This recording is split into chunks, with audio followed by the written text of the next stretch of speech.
ಒಂದು ದಿನ ಸುಮಾರು 5,000 ಜನಕ್ಕೆ ಆಹಾರವನ್ನು ಕೊಟ್ಟಿದ್ದಾರಲ್ಲ, ಆ ಕಡೆ ಏನಾದರೂ ಹೋಗಿರ್ಬೋದೇನಂತ. ಆನಂತರ ಏನಾಗಿದೆ ನೋಡಿ, ಮತ್ತೆ ನೋಡೋಣ 23ನೇ ವಚನ. ಆದರೆ ಅಷ್ಟರೊಳಗೆ ಬೇರೆ ದೋಣಿಗಳು ತಿಬೇರಿಯಿಂದ ಹೊರಟು ಸ್ವಾಮಿಯ ಸ್ತೋತ್ರ ಮಾಡಿ ಅವರಿಗೆ ಜನರಿಗೆ ರೊಟ್ಟಿ ಊಟ ಮಾಡಿಸಿದ ಸ್ಥಳದ ಸಮೀಪಕ್ಕೆ ಬಂದಿದ್ದವು. ಹೀಗಿರಲಾಗಿ ಯೇಸು ಅಲ್ಲಿ ಕೂಡ ಹುಡುಕಿದ್ರು, ಅಲ್ಲಿ ಕೂಡ ಇಲ್ಲ. ನೋಡಿ, ಯಾರಾದರೂ ತಂದೆ ತಾಯಿಗಳು ಹೊರಗಡೆ ಹೋದ ನಂತರ ಮಕ್ಕಳು ಹುಡುಕ್ತಾ ಇರ್ತಾರೆ. ಮಕ್ಕಳು ಯಾವ ರೀತಿ ಹುಡುಕ್ತಾರೆ? ಅಂಕಲ್ ನಮ್ಮ ಅಪ್ಪನ ನೋಡಿದ್ದೀರಾ, ಆಂಟಿ ನಮ್ಮ ಅಮ್ಮನ ನೋಡಿದ್ದೀರಾ ಅಂತ ಹುಡುಕ್ತಾ ಇರ್ತಾರೆ ಚಿಕ್ಕ ಮಕ್ಕಳು. ಈ ಜನ ಯಾಕೆ ಹುಡುಕ್ತಾ ಇದ್ದಾರೆ ಅಂದರೆ ಯೇಸು ಕ್ರಿಸ್ತನನ್ನು ಯಾಕೆ ಹುಡುಕ್ತಾ ಇದ್ದಾರೋ ನೋಡೋಣ. ಈ ಸಮಾಜದಲ್ಲಿ ಈಗಿನ ಕಾಲದಲ್ಲಿ ದೇವರ ಮಕ್ಕಳು ಎಂದು ಕರೆಯಲ್ಪಡುತ್ತಿರುವಂಥ ಕ್ರೈಸ್ತರಾಗಿರುವಂಥ ನಾವು ಯಾಕೆ ಹುಡುಕ್ತಾ ಇದ್ದೀವಿ? ಆಗಿನ ಕಾಲದಲ್ಲಿ ಯಾಕೆ ಹುಡುಕಿದ್ದಾರೆ? ಅವ್ರಿಗೂ ನಮಗೆ ಏನಾದರೂ ವ್ಯತ್ಯಾಸ ಇದೆಯಾ ಅನ್ನೋದನ್ನು ವಾಕ್ಯದ ಮೂಲಕ ನೋಡೋಣ. ನೋಡಿ ಪ್ರಿಯರಾದ ದೇವರ ಮಕ್ಕಳಿಗೆ 24ನೇ ವಚನ. ಹೀಗಿರಲಾಗಿ ಯೇಸು ಇಲ್ಲಿ ಇಲ್ಲ, ಆತನ ಶಿಷ್ಯರು ಇಲ್ಲ ಎಂದು ಈ ಜನರು ನೋಡಿ ತಾವೇ ಆ ಸಣ್ಣ ದೋಣಿಗಳನ್ನು ಹತ್ತಿ ಯೇಸುವನ್ನು ಹುಡುಕುತ್ತಾ ಕಫೆರ್ನಹುಮಿಗೆ ಬಂದರು. ಅಂದರೆ ಮತ್ತೆ ಎಲ್ಲರೂ ಹೋಗಿ ಜನರು ಏನು ಮಾಡಿದ್ದಾರೆ ಅಂದರೆ ಸಣ್ಣ ಸಣ್ಣ ದೋಣಿಗಳನ್ನು ಹತ್ತಿ ಹುಡುಕೊಂಡು ಹೋಗ್ತಾ ಇದ್ದಾರೆ. ನೀವು ಕೆಲವರು ಈ ಕಡೆ ಹೋಗಿ, ಕೆಲವರು ಈ ಕಡೆ ಹೋಗಿ, ನಾವು ಈ ಕಡೆ ಹೋಗ್ತೀವಿ. ಯಾರನ್ನ ಹುಡುಕಿದ್ದಾರೆ? ಯೇಸು ಕ್ರಿಸ್ತನನ್ನು. ಹೋದ ನಂತರ ಪ್ರಿಯರಾದ ದೇವರ ಮಕ್ಕಳಿರ ಅಲ್ಲಿ ಏನು ನಡೆಯುತ್ತೆ? 25ನೇ ವಚನ. ಮತ್ತು ಸಮುದ್ರದ ಆಚೆ ಕಡೆಯಲ್ಲಿ ಆತನನ್ನು ಕಂಡುಕೊಂಡು, ಗುರುವೇ ಯಾವಾಗ ಇಲ್ಲಿಗೆ ಬರೋಣವಾಯಿತು? ಆ ನಂತರ ಸಿಕ್ಕರು ಯೇಸು ಕ್ರಿಸ್ತರು. ಗುರುವೇ, ನಿಮಗೋಸ್ಕರ ನಾವು ಹುಡುಕ್ತಾ ಇದ್ದೀವಿ. ಎಲ್ಲಿಗೆ ಹೋಗಿದ್ದೀರಿ ನೀವು? ಎಲ್ಲಿಗೆ ಹೋಗಿದ್ದೀರಿ ಗುರುವೇ? ನಾವು ಹುಡುಕ್ತಾ ಇದ್ದೀವಿ ಬೆಳಗ್ಗಿಂದ. ಯಾಕಪ್ಪ ಹುಡುಕಿದ್ದೀರಾ ಅಂತ ಯೇಸು ಸ್ವಾಮಿ ಕೇಳದೆ ಅವ್ರು ಯಾಕೆ ಹುಡುಕ್ತಾರೋ ಅಂತ ಕೇಳ್ತಾನೆ. ಈಗ ನಾವಾದರೆ ಯಾಕೆ ಹುಡುಕಿದ್ದೀರಾ ಅಂತ ಕೇಳ್ತೀವಿ, ಯಾಕೆ ರೀ ಹುಡುಕಿದ್ದೀರಾ? ಆದರೆ ಯೇಸು ಕ್ರಿಸ್ತನ ಆಗಲ್ಲ. ನೀವು ಯಾಕೆ ಹುಡುಕಿದ್ದೀರೋ ನನಗೆ ಚೆನ್ನಾಗಿ ಗೊತ್ತು. ಯಾಕೆ ಹುಡುಕಿದ್ದೀರಾ ನೀವೆಲ್ಲರೂ? ಈ ಕಡೆ ಆ ಕಡೆ, ಈ ಕಡೆ ಆ ಕಡೆ ಯಾಕೆ ಹುಡುಕಿದ್ದೀರಂದರೆ ಇಲ್ಲಿ ಕೆಳಗಡೆ ಮಾತನ್ನು ಹೇಳ್ತಾ ಇದ್ದಾರೆ, ಗಮನಿಸಬೇಕು. ನಿಮಗೆ ನಿಜ ನಿಜವಾಗಿ ಹೇಳುತ್ತೇನೆ, ನೀವು ನನ್ನನ್ನು ಹುಡುಕುವುದು ಸೂಚಕ ಕಾರ್ಯಗಳನ್ನು ನೋಡಿದರಿಂದಲ್ಲ, ಆ ರೊಟ್ಟಿಯನ್ನು ತಿಂದು ಹೊಟ್ಟೆ ತುಂಬಿಸಿಕೊಂಡಿದ್ದರಿಂದಲೇ ಹುಡುಕ್ತಾ ಇದ್ದೀರಾ. ನೋಡಿದ್ರ? ನೀವು ಯಾಕೆ ಹುಡುಕ್ತಾ ಇದ್ದೀರಾ? ಯಾಕೆ ಅಂದರೆ ನಾನು ವಾಕ್ಯಗಳನ್ನು ಚೆನ್ನಾಗಿ ಹೇಳ್ತಾ ಇದ್ದೀನಿ, ಅದಕ್ಕೆ ವಾಕ್ಯಗಳನ್ನು ತಿಳ್ಕೊಳ್ಬೇಕಂತ ಹುಡುಕ್ತಾ ಇದ್ದೀರಾ? ಯೇಸು ಕ್ರಿಸ್ತನ ಅದ್ಭುತವಾದಂಥ ಪ್ರಸಂಗ ಮಾಡ್ತಾರೆ, ಒಳ್ಳೆಯ ಆತ್ಮಿಕವಾದಂಥ ಜ್ಞಾನವನ್ನು ಹೇಳ್ತಾರೆ ಅಂತ ಹುಡುಕ್ತಾ ಇದ್ದಾರಾ, ಅಥವಾ ರೊಟ್ಟಿಗೋಸ್ಕರ ಹುಡುಕ್ತಾ ಇದ್ದಾರಾ? ಯೇಸು ಸ್ವಾಮಿ ಏನೋ ಹೇಳ್ತಾ ಇರ್ತಾನೆ, ಹೇಳೋದು ಹೇಳ್ಕೊಳ್ಳಿ, ನಮಗೇನು ಬೇಕು? ಕೂತ್ಕೊಂಡ್ರೆ ಹೊಟ್ಟೆ ತುಂಬ ಊಟ ಬರುತ್ತೆ. ಜೈ ಅಂದರೆ ಜೈ ಹೇಳೋಣ, ಕೂತ್ಕೊಂಡ್ರೆ ಕೂತ್ಕೊಳ್ಳೋಣ, ನಿಂತ್ಕೊಂಡ್ರೆ ನಿಂತ್ಕೊಳ್ಳೋಣ, ಪ್ರಾರ್ಥನೆ ಅಂದರೆ ಪ್ರಾರ್ಥನೆ ಮಾಡೋಣ. ಏನಿದೆ? ಹೊಟ್ಟೆ ತುಂಬ ಊಟ ಸಿಗುತ್ತಲ್ವಾ? ಸುಮ್ಮನೆ ಬೇರೆ ಹೊರಗಡೆ ಹೋಗಿ ದುಡಿಯೋದೇನಿದೆ? ರೊಟ್ಟಿಗೋಸ್ಕರ, ಆಹಾರದಗೋಸ್ಕರ ದುಡಿತೀವಿ. ಈತನಿಂದ ಹೋದರೆ ಪುಕ್ಕಟ್ಟಾಗಿ ಊಟ ಸಿಗುತ್ತೆ. ಏನೋ ಒಂದು ಸಾರಿ ಕೂತ್ಕೊಳ್ಳೋದು, ಎದ್ದೊಳೋದು, ಏನಿದೆ ಹೋಗೋಣ ಬನ್ನಿ ಅಂತ ಹೋಗ್ತಾ ಇದ್ದಾರೆ. ಅದಕ್ಕೆ ಹುಡುಕ್ತಾ ಇದ್ದಾರೆ. ಯೇಸು ಕ್ರಿಸ್ತನ ಹೇಳಿರೋದು ಮಾತೇನು ಗೊತ್ತಾ? ನೀವು ಯಾಕೆ ಹುಡುಕ್ತಾ ಇದ್ದೀರಾ? ಒಟ್ಟಿಗೆ ಆಹಾರವನ್ನು ಸಿಗುತ್ತೆ ಎಂದು ಹುಡುಕ್ತಾ ಇದ್ದೀರಾ? ಆಹಾರದಗೋಸ್ಕರ ನೀವು ನನ್ನನ್ನು ಹಿಂಬಾಲಿಸ್ತಾ ಇದ್ದೀರಾ? ಆದರೆ ಯೇಸು ಕ್ರಿಸ್ತರು ಹೇಳಿರುವಂಥ ಮಾತನ್ನು ನೋಡಿ, ರೊಟ್ಟಿ ತಿಂದು ಹೊಟ್ಟೆ ತುಂಬಿಸಿಕೊಂಡಿದ್ದರಿಂದಲೇ, ಅಂದರೆ ರೊಟ್ಟಿ ತಿಂದು ಹೊಟ್ಟೆ ತುಂಬಿಸಿಕೊಂಡಿದ್ದರಿಂದಲೇ ನನ್ನನ್ನು ಹುಡುಕ್ತಾ ಇದ್ದೀರಾ. ಈಗಿನ ಸಮಾಜದಲ್ಲಿ ನೋಡಿ ಪ್ರಿಯರಾದ ದೇವರ ಮಕ್ಕಳಿಗೆ ಎಲ್ಲರೂ ಯಾಕೆ ಹುಡುಕ್ತಾ ಇದ್ದಾರೆ ಯೇಸು ಕ್ರಿಸ್ತರನ್ನು? ಯಾಕೆ? ನಾನು ದೇವರ ಸೇವೆ ಮಾಡಬೇಕಂತನ? ದೇವರ ಕಾರ್ಯಗಳನ್ನು ಮಾಡಬೇಕಂತನ? ನಿಜವಾಗ್ಲೂ ಆತ್ಮೀಯ ರೀತಿಯಲ್ಲಿ ತಂದೆಯಾದ ದೇವರನ್ನು ಆರಾಧಿಸಬೇಕಂತ ಹುಡುಕ್ತಾ ಇದ್ದೀವ? ದೇವರ ಜ್ಞಾನವನ್ನು ಕಲಿಬೇಕು ಅಂತ ಹುಡುಕ್ತಾ ಇದ್ದೀವ? ದೇವರ ಜ್ಞಾನವನ್ನು ಕಲಿಬೇಕು ಎನ್ನುವಂಥ ಮನಸ್ಸಿದೆ ನೋಡಿ, ಅದು ಶ್ರೇಷ್ಠವಾದಂಥ ಮನಸ್ಸು. ಆ ವ್ಯಕ್ತಿ ಶ್ರೇಷ್ಠವಾದಂಥ ಭಕ್ತನು, ಶ್ರೇಷ್ಠನು. ಅದು ಎಲ್ಲರೂ ಅಲ್ಲ. ಇಲ್ಲಿ ಎಲ್ಲರೂ ಯಾಕೆ ಬಂದಿದ್ದಾರಂತ ನೋಡುವಾಗ ಆಹಾರದಗೋಸ್ಕರ ಹುಡುಕಿದ್ದಾರೆ. ಈಗಿನ ಕಾಲದಲ್ಲಿ ಕೂಡ ಯಾಕೆ ಬರ್ತಾ ಇದ್ದಾರಂತ ನೋಡುವಾಗ ಯೇಸು ಕ್ರಿಸ್ತನ ಬಳಿಯಲ್ಲಿ ಈ ಲೋಕದಲ್ಲಿ ಸಮಸ್ಯೆಗಳು ಪರಿಹಾರವಾಗುತ್ತೆ. ಪರಿಹಾರ ಆದರೆ ಹೊಟ್ಟೆ ತುಂಬ ಊಟ ಮಾಡ್ತೀವಿ, ಸಂತೋಷವಾಗಿ ಇರ್ತೀವಿ ಅಂತ ಬಿಟ್ಟರೆ ಸ್ವರ್ಗದಗೋಸ್ಕರ ತಾವು ಕೊಪ್ಪಡೋರಿಲ್ಲ.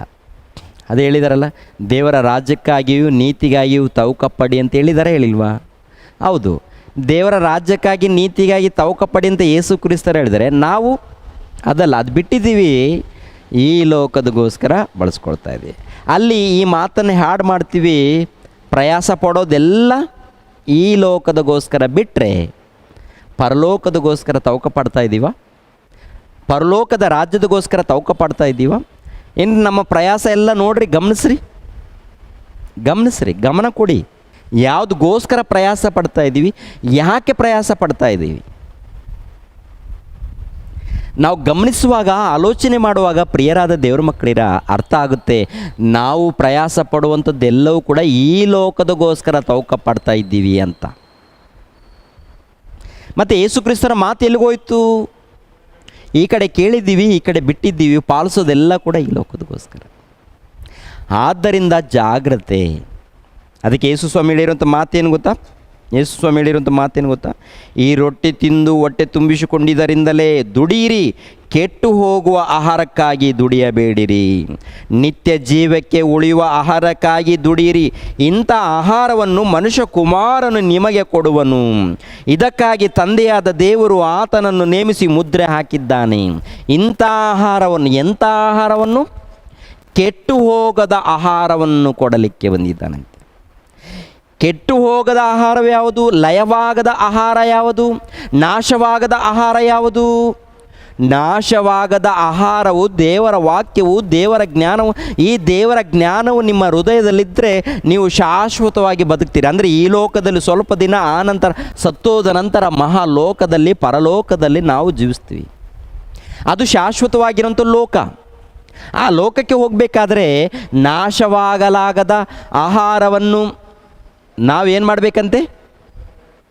ಭುಜಿಸ್ಬೇಕಂತೆ. ಅಂಥ ಆಹಾರವನ್ನು ಕೊಡೋದಕ್ಕೆ ನಾನು ಬಂದಿದ್ದೀನಿ. ದೇವ್ರನ್ನ ಅದಕ್ಕೇನೆ ಮುದ್ರೆ ಹಾಕಿದ್ದಾನೆ. ನೋಡಿ ಎಷ್ಟು ಅದ್ಭುತವಾದಂಥ ಮಾತು. ಮತ್ತೊಂದು ಸಾರಿ, ದುಡಿಯಿರಿ, ಕೆಟ್ಟು ಹೋಗುವ ಆಹಾರಕ್ಕಾಗಿ ದುಡಿಯಬೇಡಿರಿ. ದುಡಿರಿ. ಯಾವುದಕ್ಕೋಸ್ಕರ ದುಡಿದಿರಿ? ಯಾವುದಕ್ಕೋಸ್ಕರ ದುಡಿತೀರಿ? ಭೂಲೋಕದಲ್ಲಿರುವಂಥ ಪ್ರತಿ ಆಹಾರ ಕೆಟ್ಟು ಹೋಗುತ್ತೆ. ಕೆಟ್ಟು ಹೋಗುವ ಆಹಾರದಗೋಸ್ಕರ ದುಡಿಯಬೇಡಿರಿ. ಅಂದರೆ ನೀವು ದುಡಿಯುವಂಥ ಕೆಲಸ ಯಾವುದಕ್ಕೋಸ್ಕರ? ಕೆಟ್ಟು ಹೋಗಲಾಗದ ಆಹಾರವನ್ನು ಸಂಪಾದನೆ ಮಾಡಿಕೊಳ್ಳೋದಕ್ಕೋಸ್ಕರ. ಕಷ್ಟಪಡಿ. ಯಾಕೆ ಕಷ್ಟಪಡ್ತೀರಾ?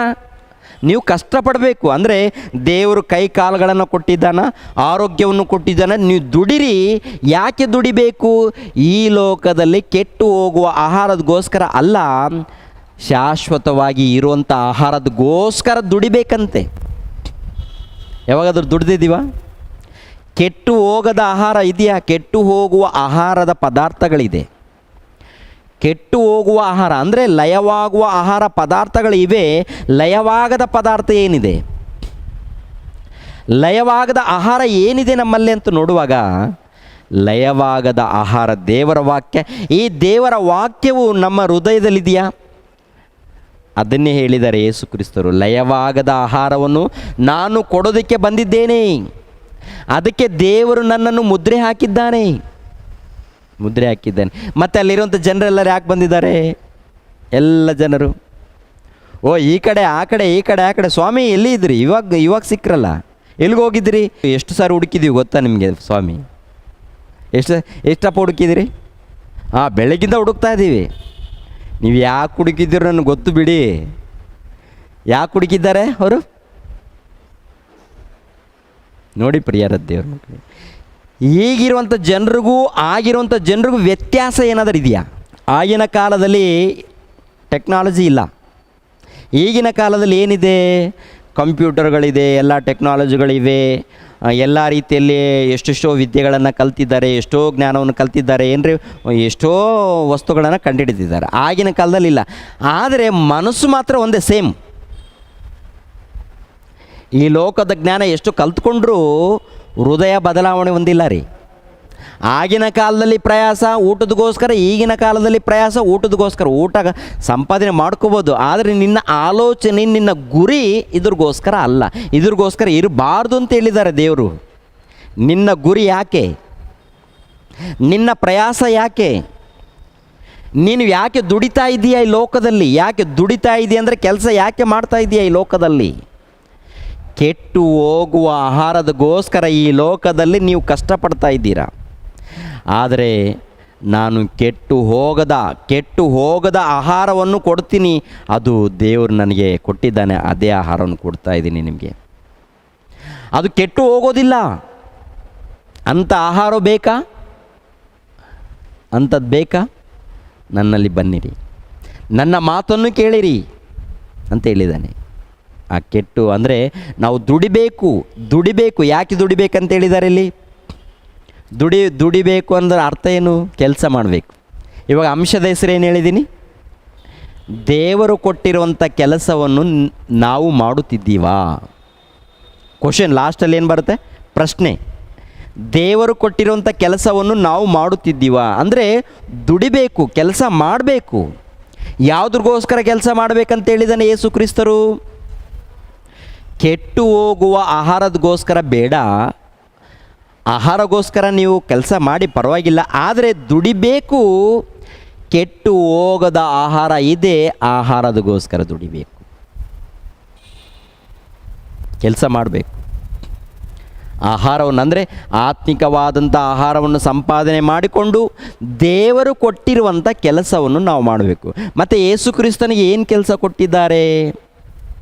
ಯೇಸು ಕ್ರಿಸ್ತನಿಗೆ ಕೆಲಸ ಕೊಟ್ಟಿದ್ದಾರೆ. ಇವಾಗ ಯೇಸು ಕ್ರಿಸ್ತನಿಗೆ ಕೊಟ್ಟಿರುವಂಥ ಕೆಲಸವೇನು? ನಮಗೆ ಕೊಟ್ಟಿರುವಂಥ ಕೆಲಸವೇನು? ದೇವದೂತರಿಗೆ ಕೊಟ್ಟಿರುವಂಥ ಕೆಲಸವೇನು? ಪವಿತ್ರಾತ್ಮನಿಗೆ ಕೊಟ್ಟಿರುವಂಥ ಕೆಲಸವೇನು? ಅವ್ರು ಯಾವ ರೀತಿ ಮಾಡ್ತಾ ಇದ್ದಾರೆ, ನಾವು ಯಾವ ರೀತಿ ಕೆಲಸ ಮಾಡ್ತಾ ಇದ್ದೀವಿ? ಇವಾಗ ಯೇಸು ಕ್ರಿಸ್ತರು ದೇವರು ಕೊಟ್ಟಿರುವಂಥ ಕೆಲಸವನ್ನು ಸಂಪೂರ್ಣವಾಗಿ ನೆರವೇರಿಸಿದ್ರ? ಅದು ಎಲ್ಲಿರುತ್ತೆ?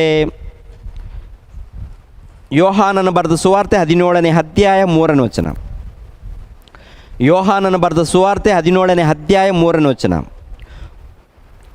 ಒಬ್ಬನೇ ಸತ್ಯ ದೇವರಾಗಿರುವ ನಿನ್ನನ್ನು ನೀನು ಕಳಿಸಿಕೊಟ್ಟ ಯೇಸು ಕ್ರಿಸ್ತನನ್ನು ತಿಳಿಯುವುದೇ ನಿತ್ಯ ಜೀವವು. ಮಾಡಬೇಕೆಂದು ನೀನು ನನಗೆ ಕೊಟ್ಟ ಕೆಲಸವನ್ನು ನಾನು ನೆರವೇರಿಸಿ ನಿನ್ನನ್ನು ಭೂಲೋಕದಲ್ಲಿ ಮಹಿಮೆಪಡಿಸಿದೆನು. ಈಗ ತಂದೆಯೇ, ನೀನು ನಿನ್ನ ಬಳಿಯಲ್ಲಿ ನನ್ನನ್ನು ಮಹಿಮೆಪಡಿಸು. ಅಂದರೆ ಭೂಲೋಕದಲ್ಲಿ ನನಗೊಂದು ಕೆಲಸವನ್ನು ಕೊಟ್ಟಿದ್ದೀರಿ ತಂದೆ, ಆ ಕೆಲಸವನ್ನು ಸಂಪೂರ್ಣವಾಗಿ ನೆರವೇರಿಸಿದ್ದೀನಿ. ಏನು ಕೆಲಸ ಕೊಟ್ಟಿದ್ದಾರೆ ದೇವರು ಯೇಸು ಕ್ರಿಸ್ತರಿಗೆ? ಕೆಲಸ ಕೊಟ್ಟಿದ್ದಾರೆ. ಏನದು?